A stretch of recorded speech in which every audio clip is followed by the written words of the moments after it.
پڑھ لکھ کر وہ میرے برابر ہرگز نہیں ہو سکتے تھے، بلکہ رہیں گے تو وہی نہ ہمارے ملازم ہی۔ وقت گزرتا جا رہا تھا، نین تارا پڑھائی میں اور میں اپنی آوارگی میں بڑھتا رہا۔ میں شرارتیں بھی کرتا اور ابا کو شکایت استاد کی لگاتا۔ جب ابا انہیں ذلیل و خوار کرتے تو میری فرعونیت کو بڑی تسکین ملتی۔ نین تارا نے میٹرک اعلیٰ نمبروں سے حاصل کیا۔ پورے گاؤں میں دھوم مچی۔ صورت اور سیرت میں تو باکمال تھی ہی، پڑھائی میں بھی اس نے میدان مار لیا۔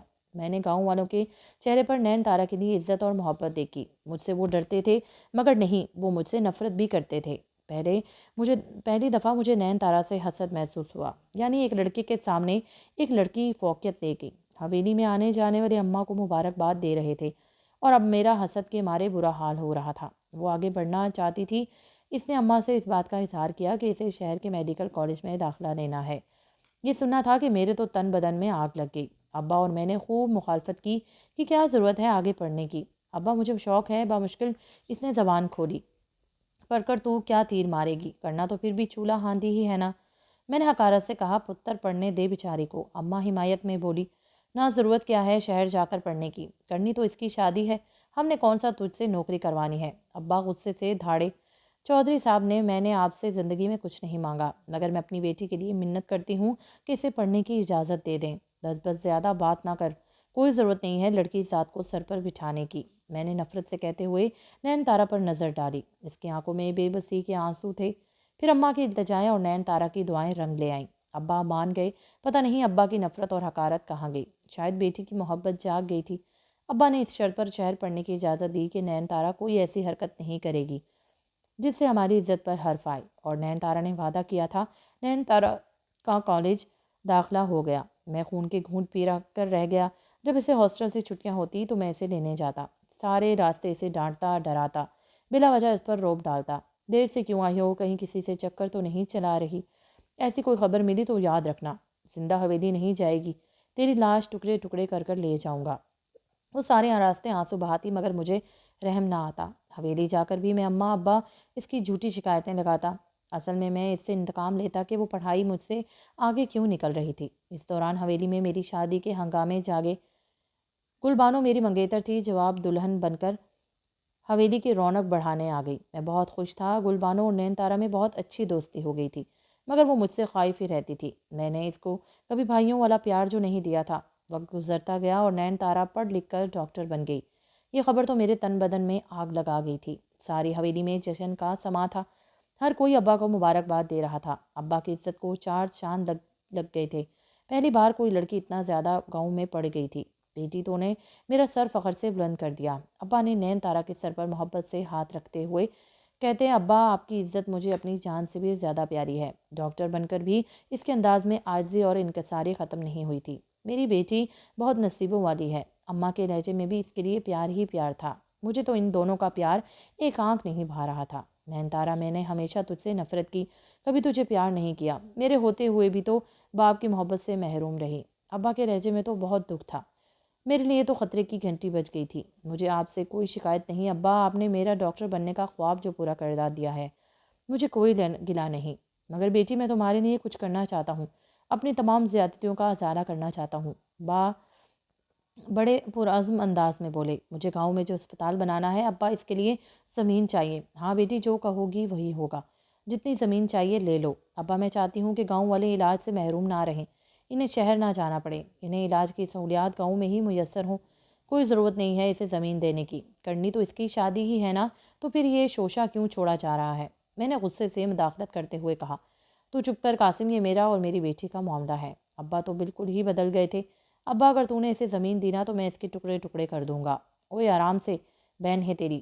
ابا غصے سے چلائے، آپ ہوتے کون ہیں میرے ٹکڑے کرنے والے؟ اس نے میری آنکھوں میں آنکھیں ڈال کر کہا۔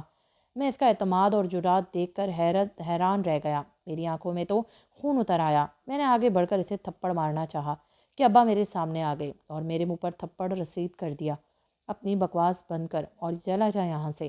ابا نے پہلی بار مجھ پر ہاتھ اٹھایا تھا اور اس کی وجہ صرف نین تارا تھی۔ دیکھتا ہوں کیسے بنتا ہے اسپتال، میں دھمکی دیتا ہوا اپنے کمرے میں آ گیا اور جاتے جاتے نین تارا پر نفرت بھری نگاہ ڈالنا نہیں بھولا۔ قاسم، کیوں غصہ کر رہا ہے؟ بنا دیے نا ہسپتال، اس میں سب کا ہی تو فائدہ ہے۔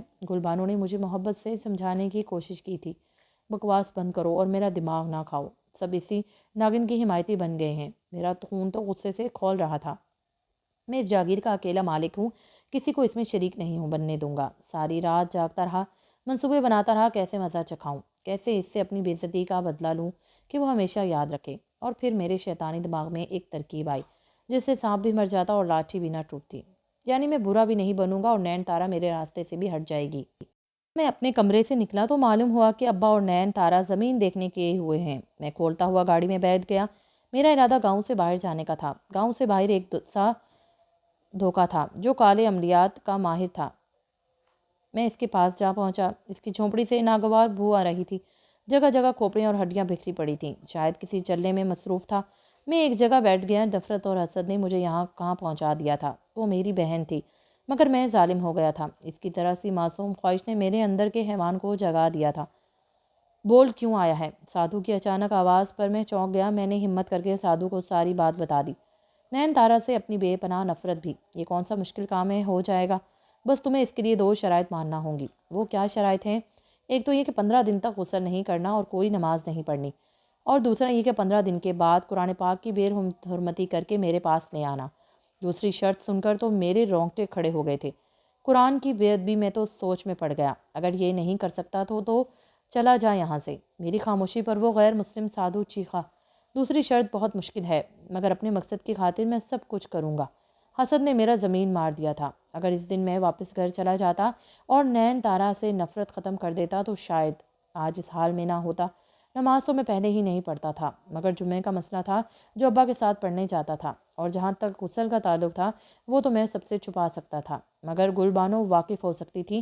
اس کا میں نے یہ حل نکالا کہ کم از کم کپڑے روز بدل دیا کروں گا۔ میں حویلی میں کسی سے زیادہ بات نہ کرتا۔ حویلی میں سب سے سمجھ رہے تھے کہ شاید مجھے عقل آ گئی ہے۔ میں نے غسل چھوڑ دیا مگر روز کپڑے بدل لیتا۔ جمعہ کا دن آ گیا اور اس دن مجھے بہت بے چینی تھی، نماز چھوڑنے کی نہیں، ابا سے بچنے کی۔ جمعہ کے وقت ابا تیار ہو کر نکلنے لگے تو انہوں نے مجھے آواز دی، قاسم آجا، جمعہ کو دیر ہو رہی ہے۔ میں نے بہانہ بنایا کہ ابا میرے دوست کا ایکسیڈنٹ ہو گیا ہے، میں اسے دیکھ کر وہیں سے مسجد آ جاؤں گا۔ یہ مصیبت ایسے ٹل گئی تھی۔ میں روز کپڑے بدل تو لیتا مگر میری بیوی مجھے شک کی نگاہوں سے دیکھتی تھی۔ قاسم آپ روز نہاتے ہیں مگر آپ کے کپڑوں سے ناگوار بو آتی ہے۔ بو کیسی بو؟ میں تو روز نہاتا ہوں، پتہ نہیں بہت ناگوار بو ہے۔ اچھا زیادہ بکواس مت کرو، بڑی آئی نیک بیوی۔ میں نے ناگواری سے اپنی بیوی کو جھڑک دیا۔ سچ کڑوا جو تھا، 15 دن ہو چکے تھے، پھر دوسری شرط پوری کرنے کا وقت آ چکا تھا۔ میں اپنی بیوی کے سونے کا انتظار کر رہا تھا۔ وہ سو گئی تو میں اٹھا۔ رات کے 2 بجے تھے۔ میں نے الماری کھولی جس میں قرآن رکھے ہوئے تھے۔ میں نے سب سے پرانا قرآن نکالا جو کوئی پڑھتا ہی نہیں تھا۔ میرے ہاتھ بری طرح کانپ رہے تھے مگر میں کیا کرتا اس نفرت اور حسد کا جو مجھے ایک پل بھی چین سے سونے نہیں دے رہی تھی۔ اور پھر میں نے وہ کر دیا جو ایک مسلمان کبھی ایسا کرنے کا سوچ بھی نہیں سکتا۔ پھر میں الماری بند کر کے مڑا ہی تھا، مجھے ایسا لگا کہ جیسے زمین ہل رہی ہو۔ میں اپنی جگہ رک سا گیا کہ واقعی زلزلہ آ رہا ہے۔ حویلی میں چیخو پکار مچ گئی۔ میری بیوی جو امید سے تھی گھبرا کر اٹھ گئی۔ حویلی میں سب کلمہ پڑھ رہے تھے۔ میرا دل بری طرح کانپ رہا تھا۔ میرا دل بار بار کہہ رہا تھا کہ یہ زلزلہ نہیں ہے، قرآن کی ابھی جو بے حرمتی ہوئی ہے یہ اس کا نتیجہ ہے۔ کچھ دیر بعد زلزلہ رک گیا۔ حویلی میں سکون ہوتا گیا۔ حویلی میں زلزلے کی باتیں ہو رہی تھی صبح کے وقت مگر گاؤں کے کسی فرد نے زلزلے کا ذکر تک نہیں کیا تھا۔ سب حیران تھے یہ کیسا زلزلہ تھا جو صرف حویلی والوں کو ہی محسوس ہوا تھا۔ میں اپنے ارادے سے باز آنے والا نہیں تھا۔ نیچے اترتے ہوئے میری نظر نین تارا پر پڑی۔ وہ ابھی بھی مجھ سے بات نہیں کرتی تھی۔ میں اسے دیکھ کر اندر تک کڑوا ہو گیا۔ بہت جلد ڈاکٹر صاحبہ کی عقل ٹھکانے آ جائے گی۔ یہ کام بہت خوفناک تھا مگر مجھے کرنا تھا۔ یہ لو، میں نے قرآن نکال کر اس غیر مسلم سادھو کو دے دیا، جسے دیکھتے ہی سادھو کی آنکھوں میں شیطانی چمک ابھر تھی۔ بہت اچھے۔ سادھو میری طرف دیکھ کر مکروہ ہنسی ہنستے ہوئے بولا، بس آگے کا کام آسان ہو گیا ہے۔ سادھو نے پھر ایک گڑیا نکالی، گڑیا کے سر میں سوئیاں چبھوئیں اور اس کی ٹانگوں کو کالے دھاگے سے باندھ دیا۔ یہ لو سادھو، میں نے گڑیا میری طرف بڑھا دی۔ میں نے دیکھا کہ گڑیا پر نین تارا کا نام لکھا تھا، یعنی میری منزل قریب آ گئی تھی۔ میرے لبوں پر مسکراہٹ آ گئی۔ سادھو نے قرآن دیکھ کر اس پر پڑھائی شروع کر دی، پھر پھونک مار کر مجھے دے دیا۔ اس کو اپنی بہن کے بستر کے نیچے رکھ دینا اور گڑیا قبرستان میں پرانی سی قبر میں دبا دینا۔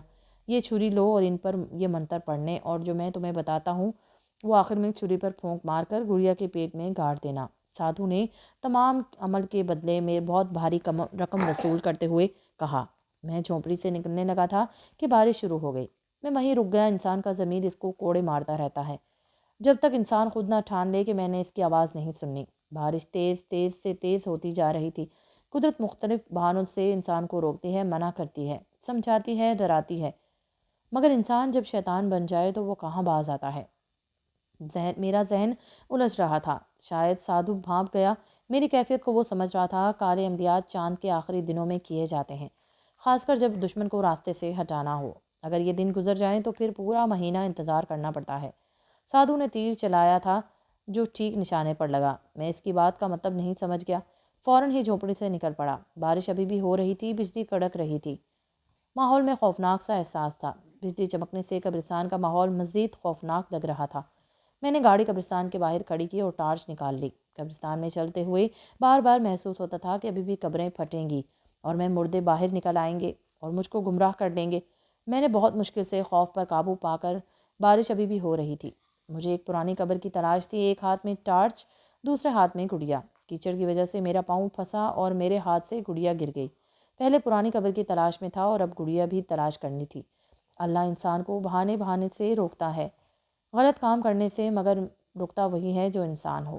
شیطانی تو ازل سے نافرمانی کی ہے اور اب تک نافرمانی کرے گا۔ میں نے زمین کی طرف ٹارچ کا رخ کیا۔ قبروں پر روشنی پڑ رہی تھی۔ ایسا لگتا تھا کہ قبر سے ہاتھ نکلے گا اور میری ٹانگیں پکڑے گا۔ میں نے ہمت کی، گڑیا کی تلاش شروع کی۔ اچانک میرے پاؤں کے نیچے کوئی نرم سی چیز آئی۔ میں نے دیکھا تو وہ گڑیا تھی۔ میں نے کیچڑ صاف کیا تو نین تارا لکھا ہوا نظر آیا۔ منوس کا تو پتلا بھی اتنا تنگ کر رہا ہے۔ میرے منہ سے بے ساختہ نکلا۔ میں نے جلدی سے پرانی قبر تلاش کی اور وہیں بیٹھ کر منتر پڑھنا شروع کر دیا۔ میرا منہ سادھو کی ہدایت کے مطابق قبلے کے رخ کے مخالف تھا۔ میں نے آنکھیں بند کر کے عمل شروع کیا۔ یکا یک کسی کے رونے کی آواز سنائی دی۔ میں نے گھبرا کر آنکھیں کھولی۔ ساتھ والی قبر پر یہ منظر دیکھ کر میرا خون خوف سے جمنے لگا۔ قبر کے اوپر ایک آدمی بیٹھا رو رہا تھا۔ اس کا لباس سفید لیکن بہت میلا تھا۔ چہرے سے کئی برسوں کا بیمار لگ رہا تھا۔ خوف کے مارے میں عمل کرنا بھول گیا اور آنکھیں پھاڑے اسے دیکھتا رہا۔ ہلاکت ہے ان لوگوں کے لیے جو بیٹیوں کو زندہ درگور کر دیتے ہیں۔ برباد ہوئے وہ لوگ جو عورتوں کا وراثت سے حق کھا جاتے ہیں۔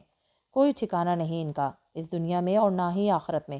اس کی آواز سے بہت تکلیف نمایاں تھی، ایسی آواز جیسے بہت تشدد اور اذیت کے بعد انسان کرا رہا ہو۔ وہ دوبارہ رونے کے لگا۔ اب اس کی آواز اس قدر بھیانک تھی کہ مجھے لگا میرا دل ہی پھٹ جائے گا۔ میں تیزی سے اٹھا، بھاگنے ہی لگا تھا کہ وہی سادھو نظر آیا۔ اس نے مجھے قبر کے پاس دھکیل دیا۔ کہاں جا رہے ہو؟ عمل ادھورا چھوڑ کر؟ یاد رکھو اگر بھاگنے کی کوشش کی تو میری مددگار قوتیں تمہیں زندہ نہیں چھوڑیں گی۔ عمل الٹا بھی ہو سکتا ہے، اس لیے عمل پورا کرو۔ سادھو کی آنکھیں سرخ انگارہ ہو رہی تھیں۔ ایک دفعہ پھر ضمیر کی جنگ شروع ہو گئی۔ آخرکار شیطان جیت گیا اور ضمیر کی آواز خاموش ہو گئی۔ اب مجھے اپنی زندگی کی فکر تھی۔ اپنی زندگی بچانے کے لیے میں نے نین تارا کو قبر میں اتارنے کا فیصلہ کر لیا تھا۔ بارش ہلکی ہو چکی تھی۔ آخر میں نے چھری پر پھونک مار کر گڑیا کے پیٹ میں گاڑ دی۔ بادل زور سے گرجا اور بجلی چمکی۔ بجلی کی چمک میں سارا قبرستان نمایاں ہو کر بھیانک لگ رہا تھا۔ چمگادڑیں نہ جانے کہاں سے شور مچاتی ہوئی گزر گئی۔ میرا دل خوف کے مارے دھڑکنے لگا تھا۔ کچھ عجیب و غریب پرندوں کی آوازیں بلند ہوئی اور پھر ہر سو سناٹا چھا گیا۔ عمل ختم کر کے میں نے گڑیا قبر میں کھود کر اس میں دبا دی اور بہت مطمئن ہو کر گھر آ گیا۔ گھر میں سب سو رہے تھے۔ میں نہایا، کپڑے تبدیل کیے۔ کافی دنوں بعد نہایا تھا، اس لیے خود کو بہت ہلکا محسوس کر رہا تھا۔ میں بہت پرسکون ہو کر سو گیا۔ اب عمل کا دوسرا مرحلہ تھا۔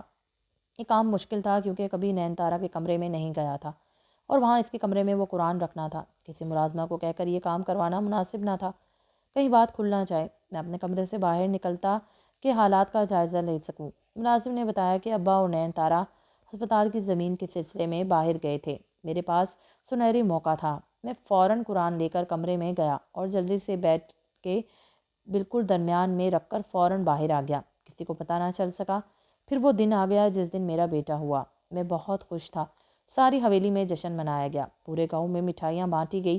ابا، اماں اور نین تارا سب بہت خوش تھے۔ رات کے کسی پہر نین تارا کی چیخوں سے پوری حویلی گونج اٹھی۔ ہم سب اٹھ گئے۔ نین تارا مسلسل روئے جا رہی تھی۔ اماں اور ابا اسے تسلی دے رہے تھے۔ نین تارا کیا ہوا؟ کیوں رو رہی ہو؟ گلبانو نے پریشانی سے پوچھا۔ بھابھی، میرے کمرے میں 2 لمبے لمبے کالے سائے تھے، وہ میری طرف بڑھ رہے تھے۔ انہوں نے میری گردن دبانے کی کوشش کی تو میری چیخ نکل گئی۔ لگتا ہے کالے نے اپنا کام دکھانا شروع کر دیا۔ میرے ذہن میں فوراً خیال آیا، اماں اسے اپنے کمرے میں لے گئیں، بس پھر تو یہ سلسلہ شروع ہو گیا۔ وہ ساری رات روتی رہتی، چیخیں مارتی رہتی، کبھی کہتی میرے سر میں درد ہو رہا ہے، کبھی کہتی جیسے ہی میں سونے لگتی ہوں ایسا لگتا ہے سارے جسم میں آگ لگ گئی ہے، بستر سے اتر کر نیچے آؤ تو وہی سیاہ سائے آ جاتے ہیں جن کے آنے سے کمرے میں سڑے گوشت کی بدبو آنے لگتی تھی۔ وہ ساری رات جاگتی رہتی، چند دنوں میں اس کی حالت پاگلوں جیسی ہو گئی۔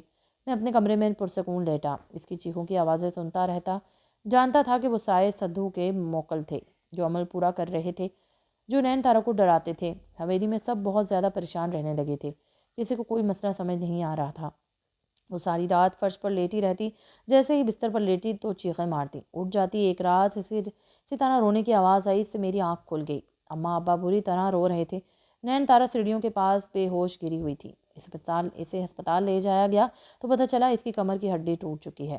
وہ ویل چیئر پر واپس حویلی آئی تھی۔ اس کو اس حالت میں دیکھ کر بھی مجھے رحم نہ آیا، اس قدر میرا پتھر دل ہو گیا تھا۔ وہ سارا دن اپنے کمرے میں پڑی رہتی، ہنسنا بولنا سب چھوڑ دیا تھا۔ سب اس کی زندگی کی دعائیں مانگ رہے تھے اور میں اسے قبر میں اتارنے کا انتظام کر کے آ گیا تھا۔ کچھ دنوں بعد وہ سوتے میں مر گئی، کسی کو پتہ نہ چلا کہ اسے کیا ہوا تھا۔ میں خاموش تھا کہ میرے راستے کا پتھر ہٹ گیا تھا۔ اب پھر سے میری بادشاہت حویلی میں قائم ہونے والی تھی۔ اماں ابا غم سے نڈھال تھے، مگر میرا خون سفید ہو چکا تھا۔ قاسم، مجھے لگتا ہے نین تارا کی موت قدرتی نہیں ہے۔ گل بانو پر سوچ انداز میں بولی۔ کیا مطلب؟ یعنی لوگ کہہ رہے ہیں کہ اس کو سایہ ہو گیا تھا، مگر میرا دل کہتا ہے کہ اس پر کسی نے کچھ کرا دیا تھا۔ میری بیوی گل بانو مزید بولی۔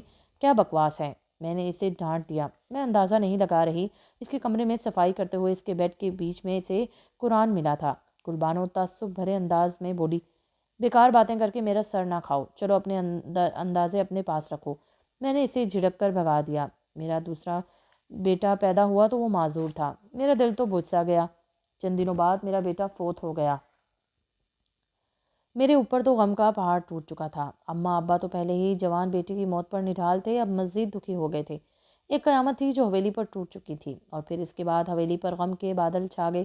حویلی میں پھر کبھی خوشی نہ آئی۔ میرا بڑا بیٹا سیڑھیوں سے گرا اور گرتے ہی مر گیا۔ میری کمر ٹوٹ چکی تھی۔ گل بانو بالکل خاموش ہو گئی تھی۔ نین تارا کی موت کے بعد مجھے ہر کام میں نقصان ہو رہا تھا۔ کبھی تیار فصل تباہ ہو جاتی، کبھی گاڑی کا ایکسیڈنٹ ہو جاتا۔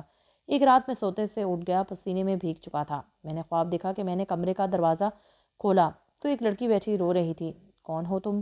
جب اس لڑکی نے اپنا سر اٹھایا تو مجھے حیرت کا شدید جھٹکا لگا۔ وہ نین تارا تھی۔ بھائی، آپ نے میرے ساتھ یہ ظلم کیوں کیا؟ میں نے آپ کا کیا بگاڑا تھا؟ آپ نے مجھے مار دیا۔ نین تارا کی آنکھوں میں آنسو اور لبوں پر شکوہ تھا۔ میرے خوف سے پسینے چھوٹ گئے۔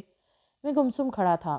پھر وہ مجھے دیکھ کر کہنے لگی، میرے اللہ تو اسے کبھی معاف نہ کرنا، نہ دنیا میں اور نہ ہی آخرت میں۔ نین تارا نے آسمان کی طرف دیکھا اور دردناک انداز میں کہتے ہوئے غائب ہو گئی۔ جب میری آنکھ کھلی تو میں کتنی دیر تک بستر پر پریشان بیٹھا رہا۔ یہ مصیبت میں نے خود مول لی تھی، اب بھگتنے کا وقت تھا۔ میری بیوی پھر امید سے تھی۔ پتہ نہیں کیوں اس بار مجھے خوشی نہیں ہوئی تھی۔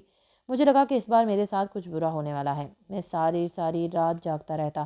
بے بسی اور اس کی چیخیں مجھے رات بھر جگاتی تھی۔ میں گاؤں کے امام مسجد کے پاس اپنا مسئلہ لے کر گیا کہ مجھے رات کے بھر نیند نہیں آتی اور علم و حکمت میں بہت سمجھ بوجھ رکھتے تھے۔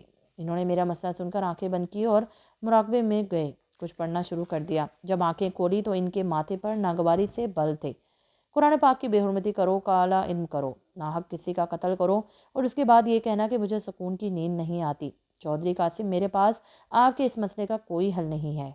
آپ نے حقوق اللہ اور حقوق العباد دونوں میں زیادتی کی ہے۔ آپ چلے جائیے یہاں سے اور پھر کبھی میرے پاس نہ آنا۔ میں آپ کی کوئی مدد نہیں کر سکتا۔ امام صاحب نے مجھے مایوس لوٹا دیا۔ میری بیوی کی طبیعت خراب ہو گئی، اسے شہر لے جانا پڑا۔ ڈاکٹروں نے مجھے خبر سنائی۔ اسے سن کر میرے پیروں تلے سے زمین نکل گئی۔ میرا بیٹا ہوا تھا جس کے 2 سر تھے، اس کی رنگت بالکل سیاہ تھی، اس کی آواز اس قدر بھیانک تھی کہ سب لوگ توبہ استغفار کر رہے تھے۔ میری بیوی قریب المرگ تھی۔ ڈاکٹروں نے صاف جواب دے دیا تھا، قاسم، میں جانتی ہوں کہ نین تارا پر کالا علم آپ نے ہی کروایا، قرآن پاک کی بے حرمتی بھی آپ نے ہی کی تھی۔ اللہ نے ہمیں اولاد کے دکھ دیے تاکہ ہمیں سزا ملے۔ یہ کہہ کر گل بانو نے دم توڑ دیا۔ پھر میرا بچہ بھی وہ مر گیا۔ اماں ابا تو صدمے جھیل کے ٹوٹ گئے تھے۔ اب اس نئے غم پر ایک ایک کر کے دنیا سے منہ موڑ گئے۔ میں سارا دن دیوانوں کی طرح پھرتا رہتا تھا۔ اس حویلی کا واحد مالک بننے کے لیے اتنا کچھ کیا اور میں تنہا رہ گیا۔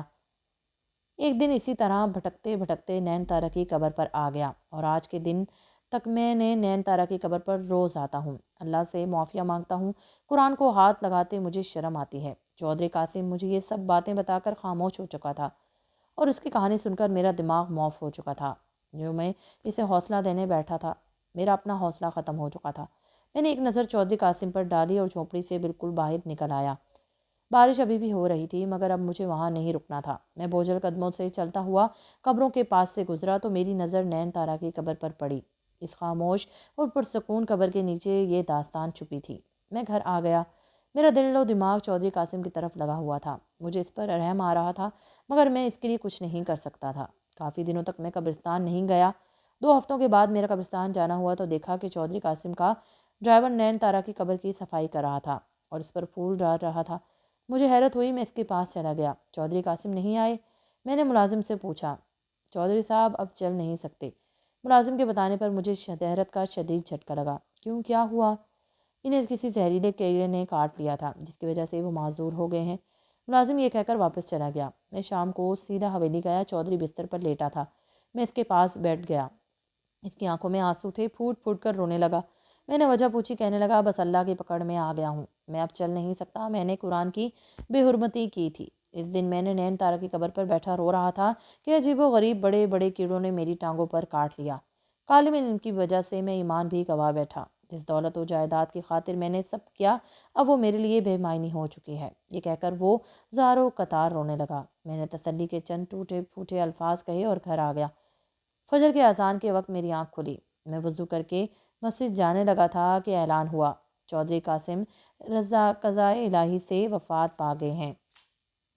میں تیزی سے مسجد کی طرف بھاگا۔ معلوم ہوا کہ چودھری قاسم کی تکلیف بہت بڑھ گئی تھی کہ ٹانگیں کاٹنی پڑ گئیں اور وہ برداشت نہ کر سکا اور فوت ہو گیا۔ چودھری قاسم کی تدفین کے بعد میں قبر کے پاس بیٹھا اس کی آسانی کے لیے دعا کر رہا تھا کہ اچانک میری نظر کچھ عجیب و غریب کیڑوں پر پڑی۔ وہ بہت تیزی کے ساتھ چودھری قاسم کی قبر کی طرف آ رہے تھے۔ انہیں دیکھ کر میں خوف سے پیچھے ہٹ گیا۔ ایسے کیڑے میں نے زندگی میں کبھی نہیں دیکھے تھے۔ وہ تیزی سے قبر میں اتر کر غائب ہو گئے۔ میں نے شدت و غم اور خوف سے آنکھیں بند کر لیں۔ اے اللہ، تو ہی چودھری قاسم کی مغفرت فرما۔ میں دعا کر کے قبرستان سے باہر آ گیا۔ بالکل صحیح ہے کہ کالا جادو کرنے والا کافر ہے، کیونکہ وہ اللہ سے جھگڑا کرتا ہے، اپنی تقدیر پر راضی نہیں ہوتا، اپنا ایمان بھی گنوا بیٹھتا ہے اور دنیا اور آخرت بھی برباد کر دیتا ہے۔ قارئین، میری آپ سب سے گزارش ہے کہ کبھی بھی نفرت اور دشمنی میں اتنا آگے نہ بڑھ جائیں کہ کالو جادو جیسا سہارا لینا پڑے اور یہ دولت یہیں رہ جانی ہے۔ دنیا سے جاتے وقت صرف اور صرف نیک اعمال کا ذخیرہ ہی ضروری ہے۔ اللہ ہم سب کو ہدایت عطا فرمائے، آمین۔